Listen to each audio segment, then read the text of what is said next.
Am I audible to everyone?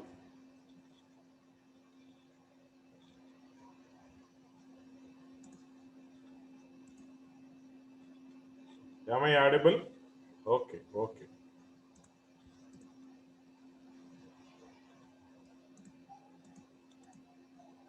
Okay. Right. In the last class, we have started discussing uh, Hadoop APIs for MapReduce frameworks. So in the last class, we have discussed the classic MapReduce framework and as well as Yarn MapReduce framework, which is the second version of MapReduce framework. Now let us continue the discussion of the Yarn.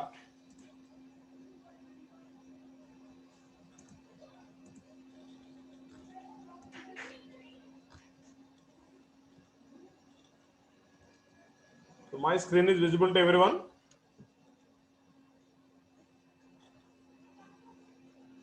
My screen is visible or not?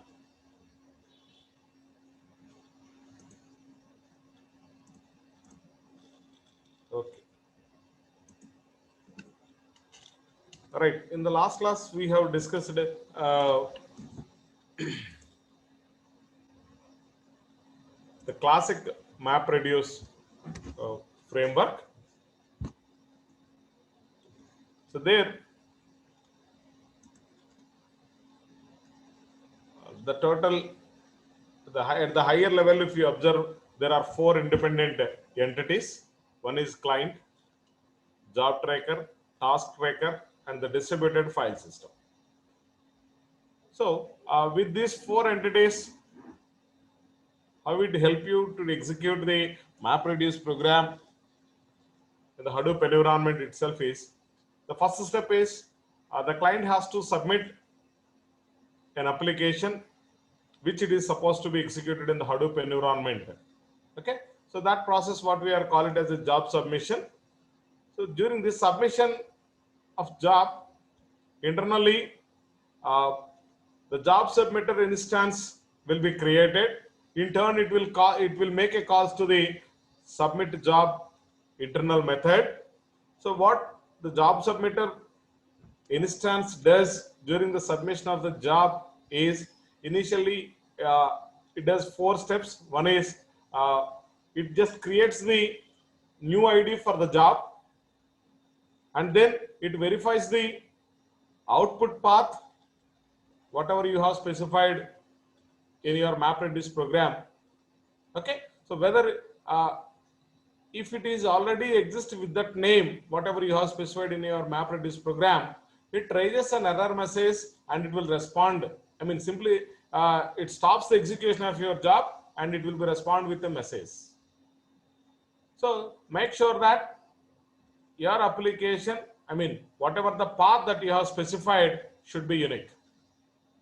Okay. Similarly, it verifies the input path also, where the input file is available for the splitting and all. So if you are not specified properly the path where the input file is stored, again in that case also it will respond with an error message after stopping the execution of your job. And last, once these 2 steps are verified and everything is went well, the next step is, before going to start the execution of the job, it copies all the relevant information which is related to the job will be copied into the job trackers file system. Okay, and then it passes the message like, yes, I am ready for the execution of the job. Okay, so these are the steps that are done by the job submitter process. So once all these steps are done, the application has submitted. Now the whole data is available with the job tracker. Now it is the responsibility of the job tracker to distribute it and to assign it to the various data nodes which are present in the clusters. So before going to assign it to the data nodes, what it does is it need to verify whether they are in active state or not. Before assigning the task to the data nodes, it need to be verified whether they are active or not. So for that purpose, it conducts a poll. Every data node or every task tracker will respond with a message like they will pass the heartbeat messages to the job tracker about their activeness, right? So once it collects the information from all the task trackers, so what it does is it will now it starts the assignment of the task to the individual task trackers. Don't be confused that task tracker is a software which is running on the data node. Suppose if I am calling it as a data node, or sometimes I am using the word task tracker, don't be confused. Both of them are you can treat it as a data node, right? So because data nodes are the physical places where the inputs which are supposed to be stored, on which whatever the MapReduce program that you have developed, that will be executed. Okay, so in such a way the task assignment will be done, and then with the help of reporter objects, reporter class, we are able to know the progress and status of the our execution process. And once the job is executed, all parts of the or all tracker or task trackers have submitted their response regarding the completion of the task which it was allocated to them. Okay, so once it collects from all the task trackers, finally the job will be enter into the stage of completion, successfully completed. So that is what happening in the classic MapReduce program framework. And then coming to the yarn, so there are, even though it was well defined, there are some certain problems are also be exist in the Hadoop 1.x framework. So that is the reason people have developed another mechanism in the year 2010, Yarnet, another resource negotiator, which overcomes the pitfalls in the classic MapReduce program, because there, if the job tracker gets failed, then there is no alternative for it to supervise the jobs that are currently executing on it. So that is the reason here what it does is it separates the batch processing, like data processing and the storage area, into two different components, right? So for that what it did is internally it contains two different domains. One is resource manager and another one is application master.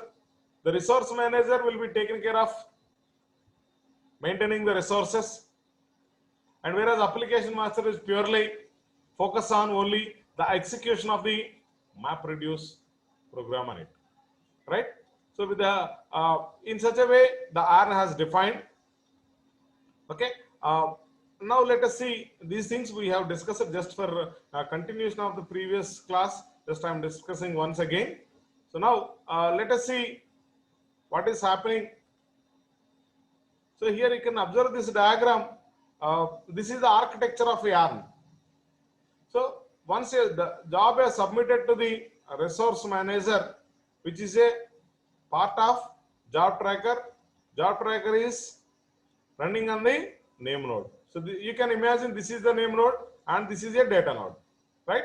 The node manager and all these things are, you can treat it as a data node. Now how the communication that exists between the name node and the data nodes, what way the name node is supervising the activities which are present in the data node, and what way the data node is going to be respond to the or it passes information to the resource manager periodically. So these things you can observe in this diagram, right? So once a user has submitted a job to the resource manager, what resource manager has to do? I mean, internally it will be submitted to the job tracker. Internally it will be redirected to resource manager. So what resource manager does here itself is it need to find out the resources which are available as of now, and based on that it will try to allocate the task. So for that purpose, a resource manager has to verify the resources, and after that the application master is negotiating with the resource manager regarding the allocation of the resources. Okay, once these two are coordinating with one another for allocation of the resources. For allocation of the resources in the sense, simply you can imagine that whatever the task that you have submitted, that will be assigned to a data node, where the net manager, I mean, here we'll call with the different names, but you can observe the process. Always what way it is supposed to be executed without deviating from the fundamental design of the Hadoop. What is the fundamental design of the Hadoop? Always the user has to submit a task to the name node. In turn, name node will be split it into parts, and those parts will be submitted to the data nodes. Data node will physically execute the MapReduce program by considering the input as a input block, for which it was allocated. Right? So that is the basic principle. In such a way, this is going to be executed. Now you can observe the lines. What way it is supposed to be executed is the MapReduce status. The dark black lines indicates the MapReduce status, how it is going to be executed and what is the status. As I have shown you in the previous class, what way we can report the status with the help of reporter object. Of course, we did not write any statement in the program by using reporter, but it is possible. You can know, you're able to know the status of your mapper application, up to what extent it was executed, and whether it is executing successfully or not. So these things you are able to know by using the reporter object. With that object, if you write a sentence about the status which you want to know, you are able to get it. Okay, and similarly in the reducer side also. Okay, so in both the cases, you can use the reporter object to know the status of your MapReduce application, how it is going to be run in the Hadoop environment, right? And so here, the light blue color, sky blue color lines are indicating that submission. Yes, the client can submit the application to this.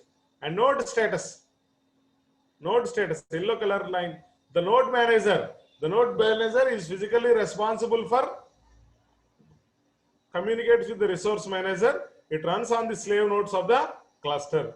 Okay, node manager physically it allocates, it works in coordination with the application master and all, what way it is supposed to be executed. Here our intention is how do we store the input block that is allocated, and what way your MapReduce program is going to be executed on that block. That these things you are supposed to be observed. Okay. So here you can see that this is the job submission process. Once the job has submitted, the resource manager will allocate the resources by creating a container. Okay. So what happens in the container is, the application master. So you just remember here, important point is, for the entire application, it will allocate only one application master, as the way one task tracker is assigned to a particular task which is running on the data node, right? So similarly, once it was allocated, the resources and all are allocated. Now it starts its execution. So what happens is, here it creates the yarn child. It is a Java application that will be created by this node manager for the execution of your program. Okay. So what yarn child does is, it fetches the information from the shared file system where the job related information is stored, right? As we have discussed in the classic MapReduce program, during the job submission, what happens? A new folder is created in this job trackers file system with the job ID, where it keeps the information regarding jar files, configuration files. Okay, all the information will be stored in that particular location. So from that, it need to fetch all the information to this, because everything will be stored in the local file system. So that is the reason, in order to complete the execution of this particular task, it need to fetch all the file relevant information from here to this particular location, and then it starts the mapper logic or the reducer logic that it is supposed to be executed on it. So this is about ARN framework. With this, it is able to overcome the pitfalls. That means scalability, availability. These all kinds of problems are overcome with this mechanism by using this node and containers. Right now, so container. What do you mean by container? Is a container is a set of physical resources, whatever is allocated for it. As I told you, resource manager will allocate certain resources that can be utilized by application master for executing the application. Okay, so those physical resources on a single node, the task of a container, you can observe that these two are the following tasks that are performed by the containers. It grants the right to an application to use a specific amount of resources. That means how much of memory it is required. Okay, these all things will be specified by the resource manager. Before, as I told you, resource manager, whatever the resources that are allocated for the application master in turn is able to utilize those services only. It doesn't have any right to cross the granted line. Okay, and yarn containers are particularly managed by the container launch context, which is a container life cycle. So the whole thing will be supervised with the help of client life cycle, container life cycle. This record contains map of environment variables, dependencies stored in remotely accessible storage area, security tokens, payload for the node manager services, and the commands necessary to create the process. So this life cycle, this record, the whole record contains the controlling information regarding the job execution process, right? So I think these things, how do we submit the job, how do we initialize it, the task assignment, task execution, these things we have discussed in the last class, right? Now let us see the differences that exist between the two APIs. Of course, it is a little bit difficult to you to understand because you did not have any kind of practical experience in any of the frameworks. Okay, so but for better understanding, in order to understand the next topics, you are supposed to understand these things. So that's why, even though you feel a little bit difficult, I was explained all these things to you. So now let us see the differences between the two APIs, old and new one. That means classic and yarn. So the first one is the new API favors abstract classes over interfaces. As you know, the advantage of having abstract classes rather than interfaces. What happens in that case is you can write your own code for the previously defined method without disturbing the previous one. So that is happening with the abstract classes. That is not possible in the interface methods. So that is the reason, that is one difference that exists between the old and new API. The new API come up with the abstract classes. Okay. Here the mapper and reducer interfaces are interfaces in the old API. Now they will become abstract classes, right? So you can observe the code for the mapper logic which we have previously developed. Public class map reduce temperature reducer extends map reduce base implements reducer. So here it is an interface, but now in the new API they'll come as a abstract classes. All right, and next one is the new API is available in the package of MapReduce org.apache.hadoop.mapreduce package, whereas the previous one is org.apache.hadoop MapRed. Okay, so this is the area where it is available, new application. It is not a difference actually, only it was added with the name as the package, and it contains all the sub packages which is related to the MapReduce job. Okay, and the new API makes extensive use of context objects that allow the user code to communicate with the MapReduce system. So it allows you to define the objects in a particular context.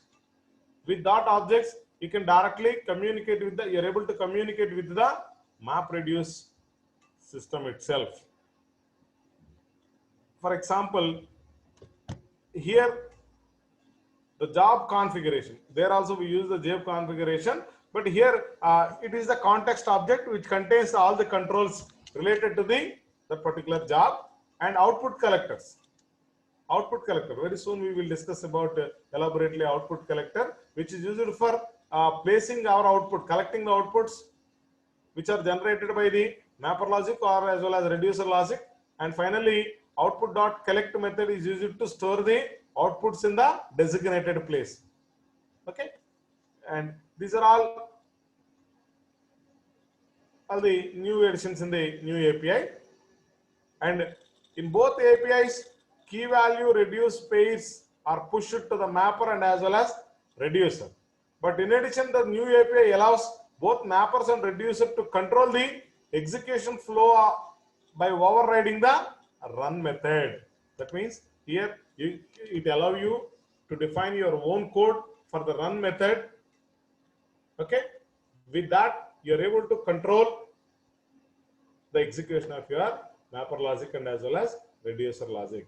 Of course, in the old API also the mappers can be controlled, but it is difficult to for the reducers. You cannot control the reducers.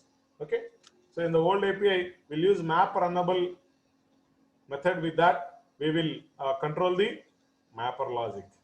Okay, next, configuration has been unified. The old API has a special job configuration object for the job configuration. In the new API, this distinction is dropped. So job configuration is done through the configuration object. So here, there we'll have two different objects. One is meant for job configuration and one is meant for configuration of your MapReduce framework. Okay, so here those two are the differences are deleted and everything will be done with the help of single configuration object itself only. Don't worry, we will write the programs by using both the APIs so that you came to know the difference between old API. I mean, these are the these differences you can observe while writing the programs by using old version and as well as new version of the Hadoop. Okay, right. So job control is performed through the job class in the new API rather than old job client. There we are using in the old framework we'll use the job client, but here we'll use the job class. Okay, with that we'll try to perform the controls of the job. So output files are named slightly differently. Output files, as I shown you, a part of the output is also be visible to you, right? So here you can observe that cat output slash part 0000, right? So that means as a part of output you are able to view like this. Instead of viewing the whole output, it is also possible to view a part of output. Here also we'll get the output similar way with a little bit difference. Is what is that difference is here for the mapper itself you can see the output with the same part m hyphen.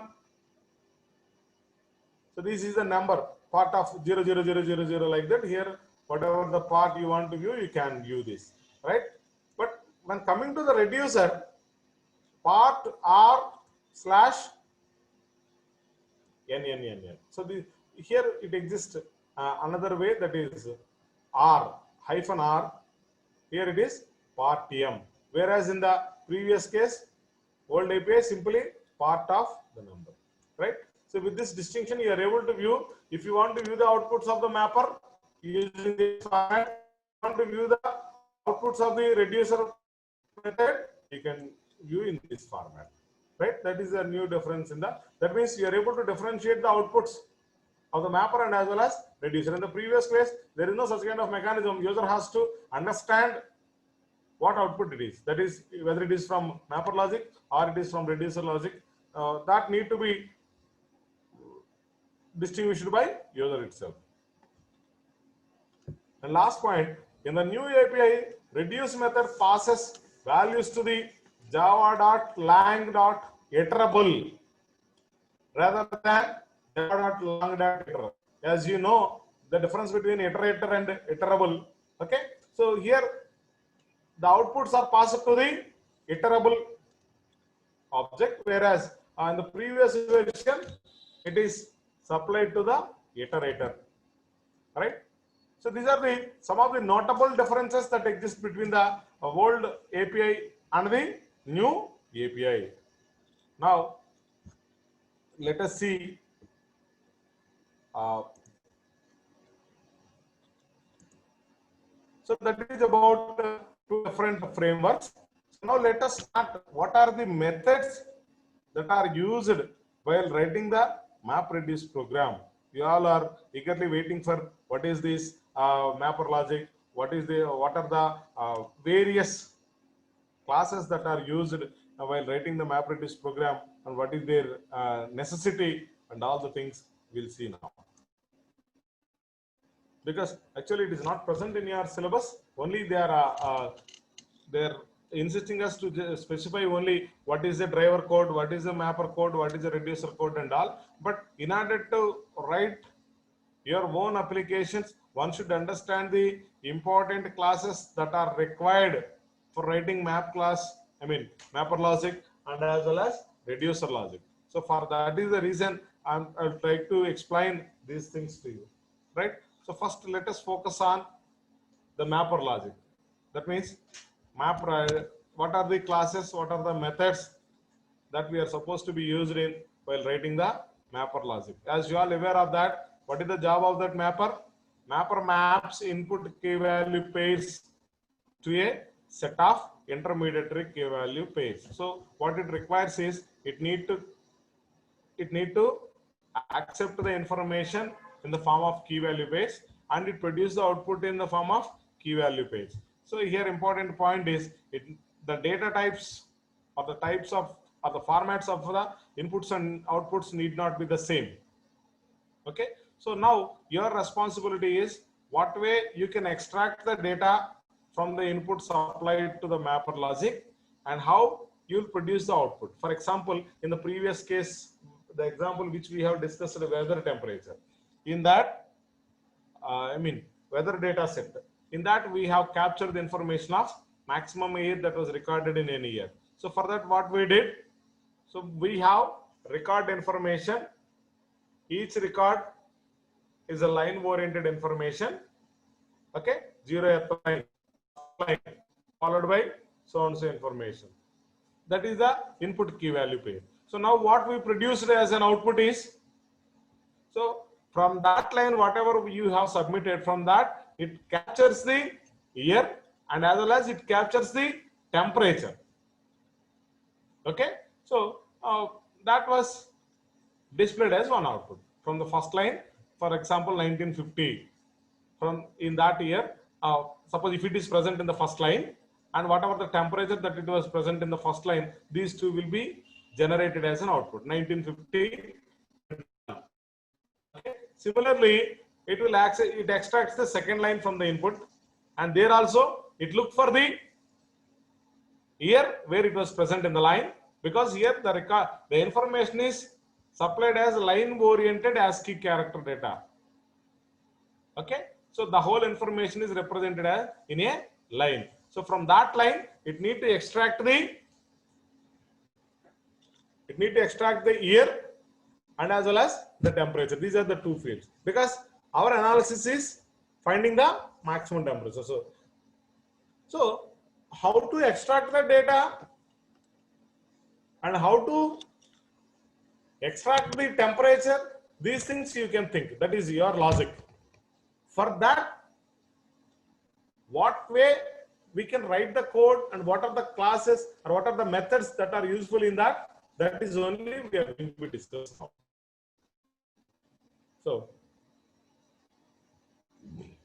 So you can observe this paragraph. This all you think you know. Once again, I'll quickly read it. Maps are the individual tasks that perform input records into intermediary records. Okay, the transformed intermediate records do not need to be of the same type as the input records. Okay, and finally, the map may produce either 0 or many output pairs. Sometimes it may, if it was extracted successfully, it may produce the output pair. Sometimes there is no information for that. There is no key value. There is no value for the key. So in that case, what happens? it is unable to produce the output. In that cases, it will produce the zero output, right? So the Hadoop MapReduce framework spans on map task for each input split generated by the input format for the job. So the map logic will be executed on this input split. That means this input split will be supplied as an input to the mapper logic, on which the map logic will be executed. So overall mapper implementation are passed the job configuration for the job via job configurable configure. So this is the method which we are using for configuring the job. So how it will be is, you can see this internal definition of job configurable.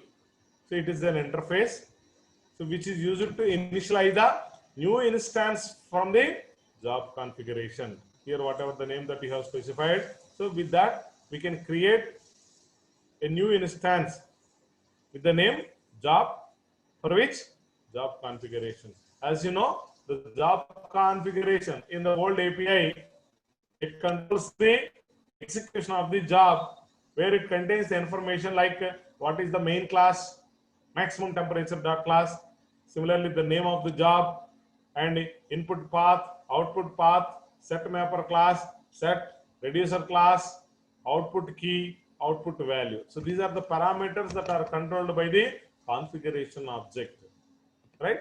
So with this method we can create the configuration object. So without having this, you may not execute your MapReduce program, because you cannot, there is no way to specify where the inputs are present. You don't have a way to specify where the outputs are supposed to be stored, and what is the name of the mapper class, and what is the name of the reducer class. So these all things need to be, because they are specific to that particular job.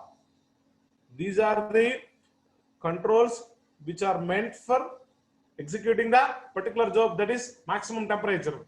Okay, so that is the reason all these in order to control all these things, or in order to make sure that these things are executed in a proper way, we need to have an object, we need to have a person who will look after all these things. That person is called as the job configuration object. Okay, so that can be created in this format, like configure job config.job. Okay, and this method and overrides it to initialize themselves. Okay, the framework then call the map logic, map method. So shall I show you the?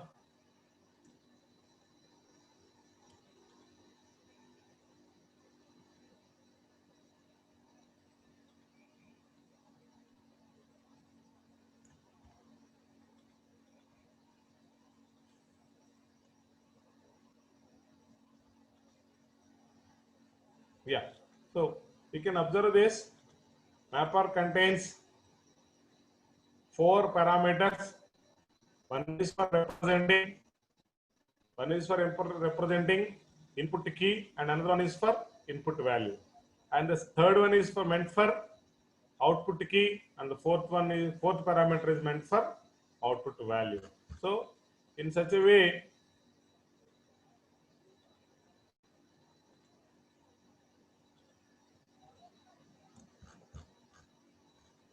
the map method, and followed by the reporter. As I told you, with this we can know the progress of the status of your execution. The output collector method is used for collecting the outputs from the mapper logic and placing it in the appropriate place. Okay. For each key value pair in the input split for the task, applications can then override the, finally once everything is went well, it calls the method closable.close. So now for the map logic, what we are supposed to be defined is, so for mapper logic, the configuration object will be created, okay, and then we'll override the method map by specifying the data types of the inputs and the outputs what you are expecting from it, okay, and then with the whatever the logic you want to write, you can write it, and then at last by using the output.collect method, you can collect the outputs that are produced by your logic, okay, and those will be stored in the place which you have specified. Okay, right. Now, so this is the things which we have discussed. Now let us see the output collector. What is the definition of output collector and what it does is, the output collector is a generalized facility provided by the MapReduce framework to collect the data output by either mapper or reducer. In both the places we will use the output collector, which is used to collect the outputs produced by the either mapper or the reducer. Okay. In the case of mapper, it is intermediate outputs. In the case of reducer, those are the final outputs. So this is the syntax. So in the program itself, we have observed output dot collect method followed by key and value. Okay. In the previous program, maximum temperature program, in the mapper logic, you might have observed the line like output dot collector of new task year followed by the temperature. Right. So there the year will act as a key and the temperature is acts as a value. Okay. So in the similar way, I mean, this is the syntax of it. I add key value pairs to the output. Whatever the things that you have specified here, those will be added to the output. So in case of mapper, if you use this method, these outputs are added as a intermediary outputs. Whereas in the reducer method, if you use it, they are the finalizer outputs. Right. So it throws an IO exception if something went wrong, right? Applications can use reporter to report progress, set application level status messages, and update counters, or just indicate that they are live. Okay, this thing you know anyway. So all intermediate values associated with a given output key are subsequently grouped by the framework and passed to the reducer to determine the final output. So now once again we will quickly reveal what are the things that are used in the mapper logic. One thing is job configuration and another one is mapper logic, map method. What are the parameters to the map method and what are their roles? So here you can observe that this is the syntax for defining the map method. Map method, here you can observe it. Maps a single input key value pairs to an intermediary key value pair. Okay, so this is the syntax. So whenever if you want to write the method logic, you are supposed to be defining this map method. Okay, and with the help of output collector, you can collect the outputs that are generated either by the map or it may be by the reducer. Okay, now let us move to the next step. Once the intermediate results are generated, now it is the time to shuffle it, to sort it, and finally reduce it. So these are the tasks that are performed by the reducer logic. So for that, what type of methods or what type of classes it uses for its completion of the task. So here you can observe that so all intermediate values are associated with a given output key are subsequently grouped by the framework and passed to the reducer to determine the final output. So in our case, maximum temperature case, so what are the outputs that are generated by mapper logic? Year followed by temperature. Like that it displays the information. So in that list, the same year may be repeated number of times, right? So what it does is simply based on the year will be considered as a key and all the values which are associated to the key will be grouped together. That is, suppose 1950, there suppose four temperatures are recorded for that year. What we did, we'll maintain a list for the 1950th year. The list contains all the 4 temperatures that are recorded. Right now, what is the job of the reducer task? Here, the final reducer has to find out the maximum among the 4 values that were recorded in that year 1950. Right? So that is the final output. 1950 key value will be the same. Okay. Here, whatever the key that you have supplied for the reducer function will also produce the same key, but the value may be changed, right?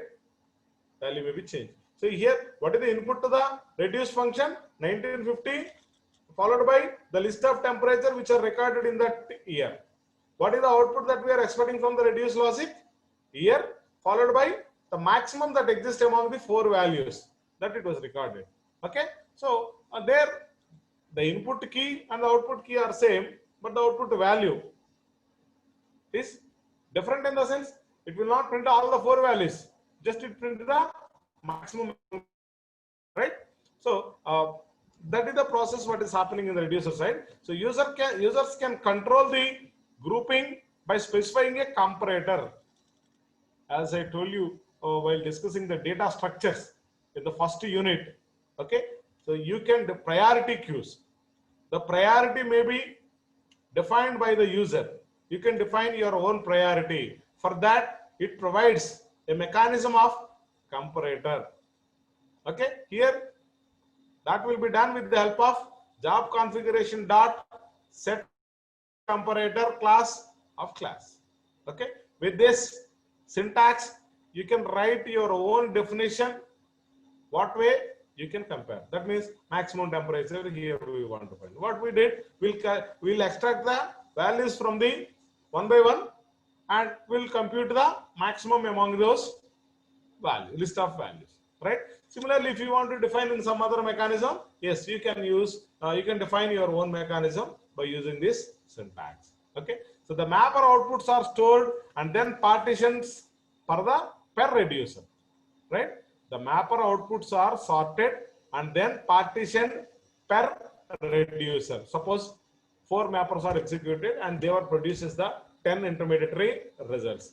Okay, how these 10 intermediary results are going to be distributed to the number of, suppose let us assume that we have 2 users, we have 2 reducers, we have 2 reducers, and we'll have the input of 10 intermediary key value pairs. So now this is the time to distribute those 10 values to these 2 reducers which you have.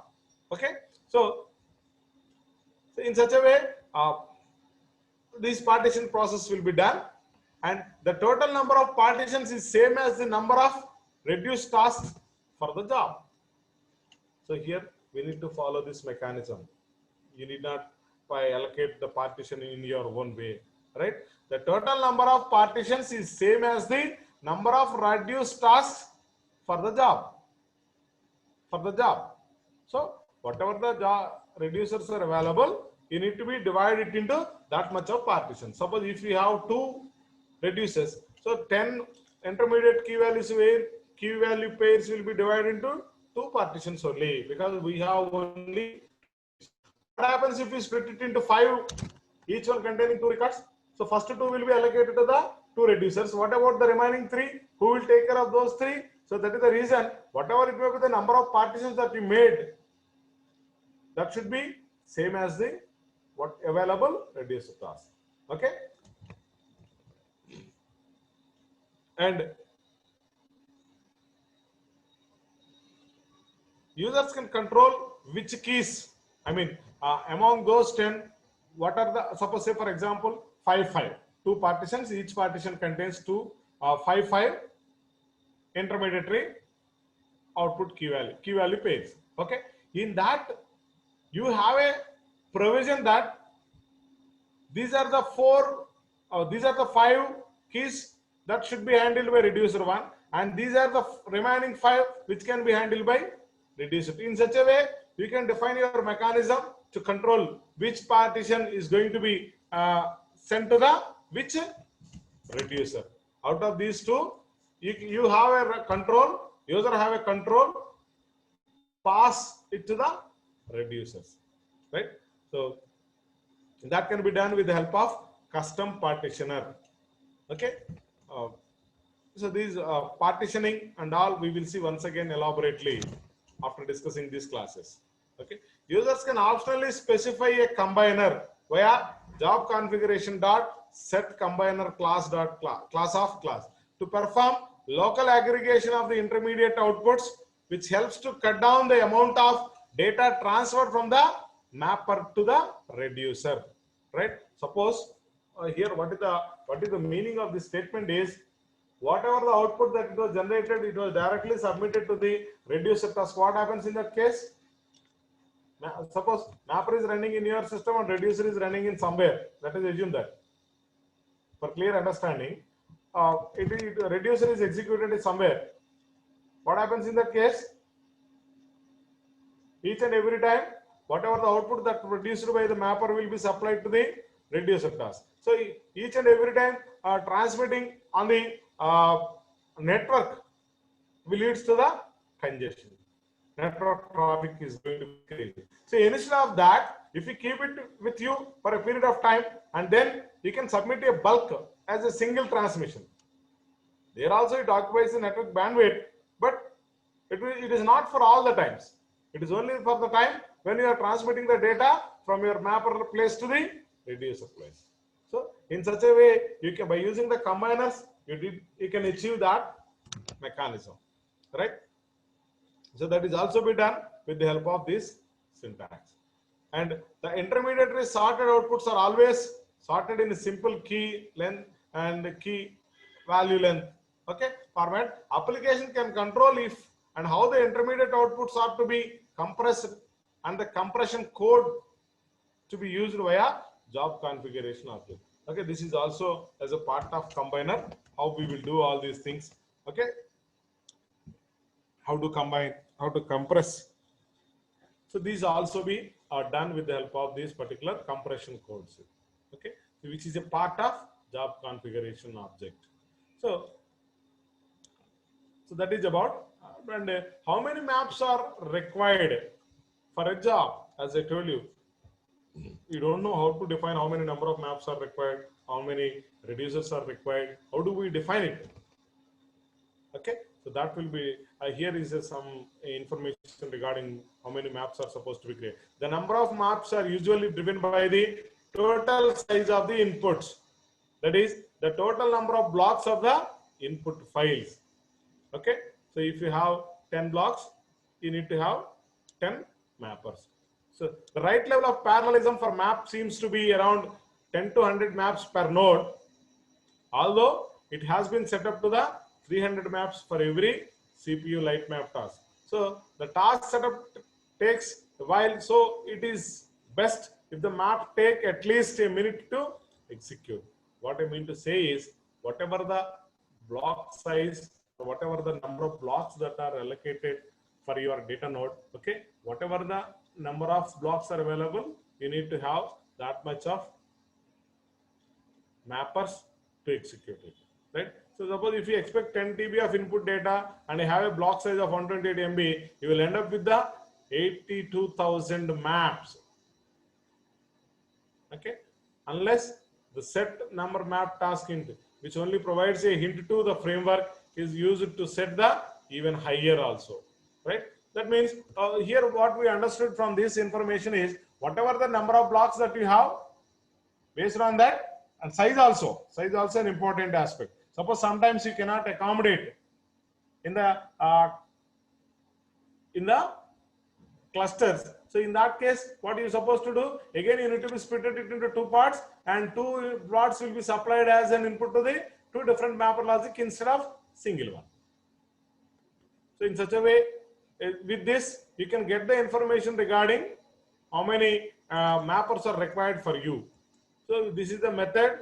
With that, you can, based on the input file, you're able to know the how many number of maps are essential for your application.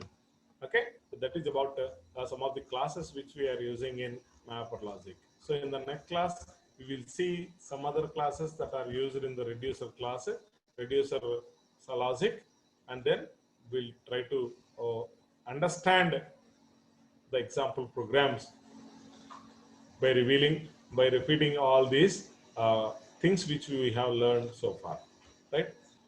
Okay, so any queries? Any queries?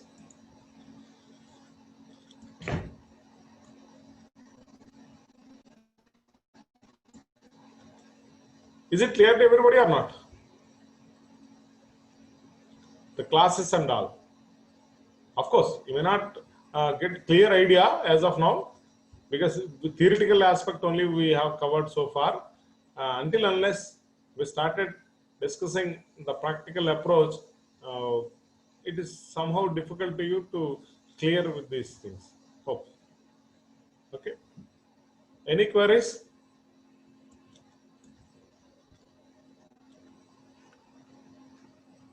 Any doubts?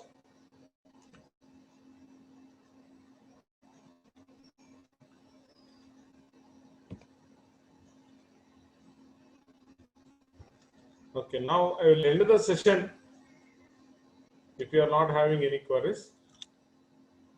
Okay, so in the next class we will see the remaining part. Thank you.